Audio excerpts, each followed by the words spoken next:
Kapit-bisig ang buong puwersa ng Cuyo Municipal Police Station, katuwang ang iba't ibang ahensya ng pamahalaan sa pagsasagawa ng relief operation sa mga pamilyang nabiktima ng Bagyong Tino sa kanilang nasasakupan.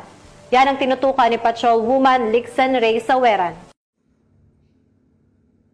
Nakiisa ang mga tauhan ng Cuyo Municipal Police Station sa isinagawang relief operations para sa pamilyang apektado ng Bagyong Tino nito lamang ika-4 ng Nobyembre taong kasalukuyan sa bayan ng Cuyo, Palawan. Kabilang sa kanilang mga ginampanang tungkulin ang pagtulong sa transportasyon ng mga food packs at pagbibigay ng seguridad upang matiyak ang maayos at ligtas na pamamahagi ng tulong sa mga evacuees. Sa kanilang dedikasyon sa pagpapanatili ng kapayapaan at kaayusan sa mga evacuation site, tiniyak ng Cuyo Municipal Police Station na lahat ng pamilyang apektado ay agad na makatanggap ng kinakailangang tulong. Ipinakita ng kanilang pagkakaisa at malasakit ang matibay na paninindigan ng kapulisan sa pagtugon ng tawag ng tungkulin at sa pagbibigay ng makataong serbisyo lalo na sa panahon ng sakuna.